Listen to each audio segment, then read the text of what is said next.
Trump साहब लो भुगतो, कर दिया ईरान ने आरजी जंगबंदी के खात्मे का ऐलान, साथ ही मुज़ाकरात खत्म करने का भी। दुनिया भर ने मना किया था ना दो धमकियां ईरान को, ना करो हमले उस पे, अब भुगतो। ईरान के नायब वजीर खारजा कासिम गरीबाबादी ने साफ कह दिया कि खत्म कर दिया जुज़वी जंगबंदी को अमरीकी हमलों ने, यानी अब नहीं रही ईरान और अमेरिका के दरमियान जुज़वी जंगबंदी, और यह खत्म हुई है अमरीकी हमलों की वजह से। मजीद कहा, अब अमेरिका से मुज़ाकरात बेमायने होकर रह गए, कोई वक़्त नहीं रही इन मुज़ाकरात की, यानी जाओ नहीं करेगा ईरान अब मुज़ाकरात। अमेरिका के हमलों के नताइज का जिम्मेदार खुद अमेरिका है और उसके सहूलतकार ममालिक। जाहिर है कब तक ईरान धमकियां और हमले बर्दाश्त कर सकता था। इस माहौल में कौन करता है मुज़ाकरात भला। ट्रम्प साहब जाग जाएं, बहुत देख लिए ख्वाब, आ जाएं वापस हकीकी दुनिया में। हद ही हो गई यार, जरा बयान चेक करें अमेरिकी बहादुर के सदर ट्रम्प का। धमकी दी कि ईरान का हाल भी वेनेजुएला जैसा करेंगे। ट्रम्प साहब, ये ईरान है, वेनेजुएला नहीं। ईरान ने आप जैसी नाम नेहाद सुपर पावर को नाको चने चबवा दिए, पर आप कुछ ना कर सके उसका। एक आबना हुर्मुज़ तक तो खुलवा ना सके आप। रही धमकियां तो देते जाएं, शायद झूठी ही सही पर तसल्ली मिलती हो आपके दिल को इससे। खैर, जनाब ने मजीद फरमाया कि आज रात ईरान पे बहुत शदीद हमला करने वाले हैं। कल भी यही फरमाने आली शान जारी किया था ट्रम्प जी आपने, और होम्योपैथिक फुसफुसा अटैक किया था ईरान पे, और बस। और ये तो चेक करे जरा, ट्रम्प जी कहने लगे बहुत जल्द ज़िरा खार्क समेत ईरान की दीगर तेल की तंसीबात पे कब्जा कर लेंगे। ईरान की ऑयल और गैस मार्केट का बिल्कुल वैसे ही कंट्रोल संभाल लेंगे जैसे वेनेजुएला का संभाला। इस पे बंदा बस इतना ही तबसरा कर सकता है कि सस्ता नशा नहीं करना चाहिए इंसान को।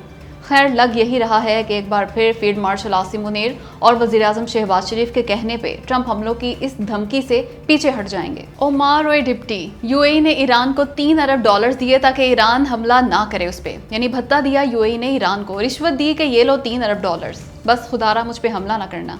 इसलिए ईरान यूएई पे हमले नहीं कर रहा, बल्कि कुवैत, बहरीन और अब तो उर्दन को भी ठोक रहा है वो। दोस्तों, ये इल्जाम लगा रहा है इसराइली मीडिया, जी हाँ, उसी मुल्क इसराइल का मीडिया जिसका बगल बच्चा है यूएई। खैर, इसराइली मीडिया का कहना है कि यूएई का आला सतह का वफ्द ईरान गया, उस वफ्द में यूएई के इंटेलिजेंस चीफ भी थे। ये वफ्द पूरा दिन ईरान रहा, अपने साथ जहाज में $3 अरब कैश लेके गया था ये अमाराती वफ्द ईरान।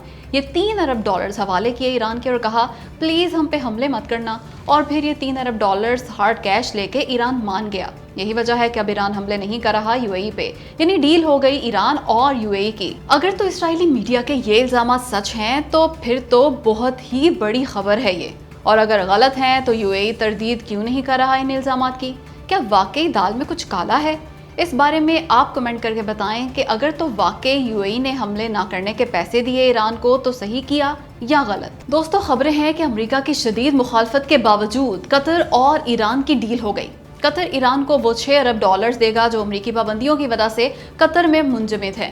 साथ ही कतर आबना हुर्मुज़ से अपनी गैस गुजारने के बदले ईरान को पैसे दिया करेगा, यानी कतरी गैस के हर टैंकर के बदले पैसे।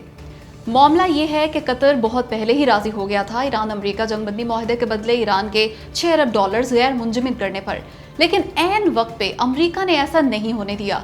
मगर 1-2 रोज कबल दोबारा गया कतर का वफ्द ईरान और उसे $6 अरब देने पर आमादगी जाहिर की। कहा भरपूर कोशिश करेंगे कि अमेरिका मान जाए, लेकिन अगर ना माना तब भी कतर ईरान के $6 अरब गैर मुंजमद कर देगा। तभी तो इस खबर पे तज्जियाकार कह रहे हैं कि कतर पे ईरान की जानिब से हमले ना करने की एक वजह ये भी है। खैर, इससे लग यही रहा है कि आहिस्ता आहिस्ता ईरान खलीजी ममालिक से डील करता जा रहा है। ऐसे में अगर अमेरिका ईरान हतमी जंगबंदी का मुआहदा नहीं होता तो इसका असल नुकसान अमेरिका को होगा, क्योंकि ईरान के लिए तो मामलात आसान तर होते चले जा रहे हैं। खलीजी ममालिक भी अमेरिका की बात नहीं मान रहे और बराह रास्त डील कर रहे हैं ईरान से, इसलिए अमेरिका के पास सिवाय ईरान से मुआहदे के और कोई चारा नहीं। आखिर क्या वजह है कि अमेरिका ईरान हतमी जंगबंदी मुआहदा अभी तक नहीं हो सका, बल्कि पहले ईरान, इसराइल और फिर ईरान और अमेरिका लड़ाई शुरू हो गई। तो दोस्तों, इसकी वजह है ईरान की एक ऐसी कमाल की चाल जिसने इसराइल की ऐसी तैसी फेर के रख दी। वो चाल है लिबनान और फलस्तीन में मुकम्मल जंगबंदी की ईरान की शर्त। ईरान ने साफ कह दिया कि अमन सिर्फ अपने लिए नहीं चाहिए उसे, वो सिर्फ अपने साथ ही जंग रोकना नहीं चाहता, बल्कि फ़लस्तीन और लिबनान में भी जंगबंदी की जाए। ये ऐसी गज़ब की चाल है जिस पे सटपटा के रह गया इसराइल, क्योंकि उसका तो प्लान ही ये है कि फ़लस्तीन और लिबनान के बाकी मादा हिस्सों पे भी कब्जा कर लिया जाए। ईरान की ये शर्त उसके प्लान को चौपट कर रही है। अब अगर अमेरिका ईरान से हतमी जंगबंदी मुआहदा कर लेता है तो इसका लाजमी जुज़्व होगा फ़लस्तीन और लिबनान में भी हतमी और मुकम्मल जंगबंदी। यूँ ग्रेटर इसराइल का ख्वाब तो बढ़ गया ना। اس لیے اسرائیل دباؤ ڈال رہا ہے امریکہ پہ کہ کوئی معاہدہ نہیں کرنا ایران سے. اس لیے معاملات تقریباً طے پانے کے باوجود آخری وقت میں ایگریمنٹ سے انکار کر دیا تھا امریکہ نے. ظاہر ہے ایران کی یہ چال گلے کی ہڈی جو بن گئی امریکہ اور اسرائیل کے، اسے نہ نگل سکتے ہیں یہ دونوں اور نہ ہی اگل. ایتھے رکھ امریکہ نے فضائی حملہ کر کے خلیج عمان میں ناکہ بندی توڑنے کی کوشش کرنے والے بھارتی بحری جہاز کو تباہ کر دیا. حملے میں 2 بھارتی اہلکار ہلاک ہو گئے. رائٹرز کے مطابق بھارت کا یہ بحری جہاز ایران سے تیل کی ترسیل کی کوشش کر رہا تھا. امریکہ نے اسے کئی بار وارننگ دی پر اس نے ایک نہ سنی اور اپنی سرگرمیاں جاری رکھیں. بس پھر کیا تھا، امریکی افواج نے اس بحری جہاز کے انجن روم پر پریسیجن گائیڈڈ ہتھیاروں سے اٹیک کر دیا جس سے آگ لگ گئی جہاز میں. جہاز کے عملے کے 28 میں سے 24 ارکان بھارتی تھے، جن میں سے 2 بھارتی اہلکاروں کی موت کی اطلاعات ہیں. عملے کے کچھ ارکان لاپتہ ہیں. ریسکیو آپریشن جاری ہے. امریکی حکام کا کہنا ہے کہ بھارتی جہاز نے ان کی ہدایات نظر انداز کی، عمل ہی نہیں کیا ان پہ، اس لیے حملہ کر دیا اس انڈین بحری جہاز پہ. خیر اس حملے پر سیخ پا ہو گئی بھارتی حکومت. امریکہ کے نائب مشن سربراہ کو طلب کیا اور سخت احتجاج ریکارڈ کروایا. بھارتی سرکار نے حملے کی مکمل تحقیقات اور وضاحت کا مطالبہ کیا امریکہ سے. انڈیا اور امریکہ کے تعلقات جو کہ پہلے ہی شدید خراب ہیں، امریکہ مزید ٹیرف لگانے والا ہے بھارت پہ. ایسے میں یہ واقعہ مزید کشیدگی کا باعث بنے گا امریکہ اور بھارت کے بیچ. ویسے بات ہے سیدھی اور سادہ، جب اس قدر حالات خراب ہیں آبنہ ہرمز میں تو پھر بھارتی جہاز کو اپنی حد میں رہنا چاہیے تھا.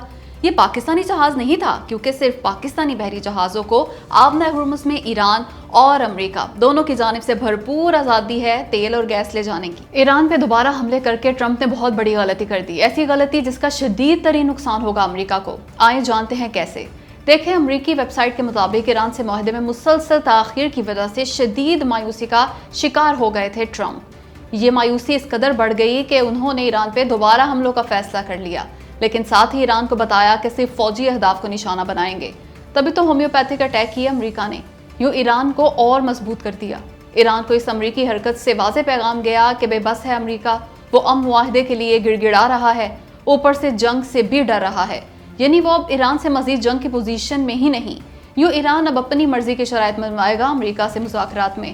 ان حملوں سے ایران پہ دباؤ بڑھنے کے بجائے ایران کا دباؤ امریکہ پہ بڑھ جائے گا. اس لیے بہت ہی غلط فیصلہ تھا ایران پہ دوبارہ حملے کرنے کا.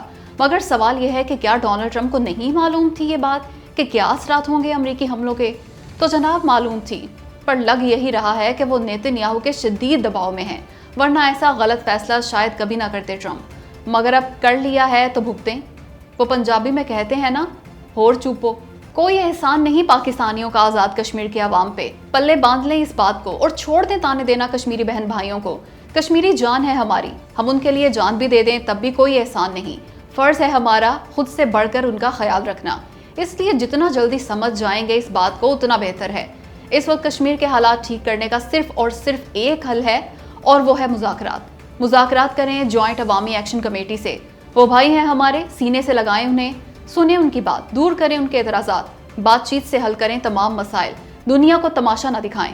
سوشل میڈیا پہ جو لوگ منفی مہم چلا رہے ہیں کشمیری بہن بھائیوں کے خلاف، قانون کے گرفت میں لائیں انہیں. یہی واحد حل ہے اور مذاکرات ہو بھی رہے ہیں جو بہت اچھی بات ہے. بس کچھ وزراء اور مشیروں کو اپنی زبان کو لگام ڈالنا ہوگی، سمجھنا ہوگا انہیں معاملے کی نزاکت اور حساسیت کو. مذاکرات جاری ہیں، جاری رہنے دیں، کامیاب ہونے دیں ان مذاکرات کو. رہی سیاست تو وفاقی وزراء یہ سیاست کسی اور ایشو پہ کر لیں. کشمیر کا پیچھا چھوڑ دیں پلیز.